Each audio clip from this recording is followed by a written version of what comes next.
So my sermon this morning is called, Where is this procession going?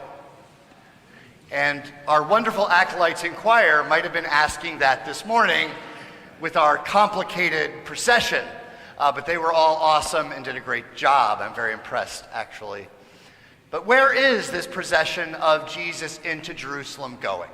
Where is it going? And what triumph is it telling? Now, I grew up in a lot of parades. As a Cub Scout, as a Boy Scout, as a Girl Scout. More on that later. Talk to my mother. And finally, in the marching band. Any parade goers here or parade marchers? Come on, nerds. All right. So Neshannock Station was the little town near where I lived, and our parades kicked off from the volunteer fire department, and we'd go down Main Street to the park, have a ceremony, and we'd march back on another street. It was a big loop, and we'd all get in our cars and go home. So we always knew where that parade was going, and we had a great time. Where is the parade Jesus orchestrates going? There's great excitement, there's great turmoil, it says. They're waving palms. Jesus has orchestrated this incredible event. You might call it even street theater, a street action. I think the people might believe that Jesus would be heading to the throne of David, or that Jesus would be heading to the temple. Where does this procession go, and what triumph does it speak of? Scholars tell us that during the Passover, on the other side of Jerusalem, the Romans would be entering. The Romans would be marching into town to keep all this turmoil at bay, because they knew the story of Passover is the story of the Exodus, the story of the liberation of Israel from oppression, from a despotic tyrant. So guess what happened at Passover? People rebelled against the Roman occupation. So they always sent in an extra cohort for Passover, and they'd come marching in their shining armor and their hobnail sandals, bang, bang, bang, lots of noise, lots of intimidation, lots of fear coming that way. And then we have this Messiah, this prophet, coming this way on a very humble beast with very humble people around him, and I'm expecting most of the crowds. And what are they expecting of the Lord at this moment? What are they expecting of Jesus? Are they expecting to march right across and have a conflict with the Romans?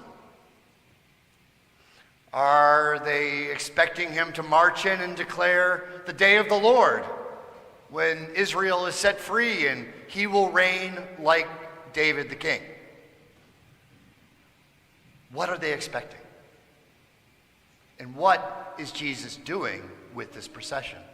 What triumph is he indicating? Is it just a triumph over Rome? Is it just a triumph over corrupt temple authorities who are complicit with Rome? Is that all that's going on here in this remarkable orchestrated piece of theater? Let me suggest this. Jesus is doing a triumphal procession to show the people that his triumph will be unexpected, not what they had hoped for, yet more powerful than anything they'd ever hoped for.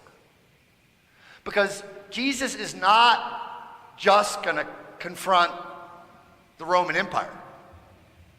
He's going to confront the very roots of empire, the very roots of the human desire and lust to dominate. He's going to confront at the root the forces of death, corruption, destruction, sin at their roots. That's how you solve things. You get to the root. Yeah, he can defeat Rome, but Rome is just one instance of tyranny. He's going for the mainspring. He's going for the main drive. He's going for the problem at the bottom of things. He's going for a triumph that's greater than a throne and greater than a temple. He's going for a triumph that is the cross. Where is this procession, this triumphal procession going? It's going to the cross. It's going to the cross, and no one sees that coming. You'll notice as we hear the Passion Gospel later, and as we hear it on Good Friday, an interesting thing happens with Jesus. He stops arguing. He gets very quiet. I've always wondered, why does Jesus, at that moment of trial, tribulation, and torture, use so few words? And the words he uses are often from the Psalms. Well, he gets quiet because he knows that arguing is going to win nothing. Arguing is not going to promote his real mission. It's not going to get to the triumph that needs to happen. He has to get to the cross. He has to get to this fundamental conflict with sin and death and tyranny and empire if he's going to overthrow it from the roots. Now, I'm a gardener, and I love my pitchfork, and I love to weed. Do not invite me over to weed. I like to weed my yard. But I know after years of practice, if you really want to get a weed out, you got to go all the way down to the roots. You got to stick that pitchfork in there and heave it up and make sure you get every bit or it's coming back. What I want you to all meditate on this week, this Passion Week, as we together as a community go from today to Wednesday, Thursday, Friday, and then Resurrection Sunday.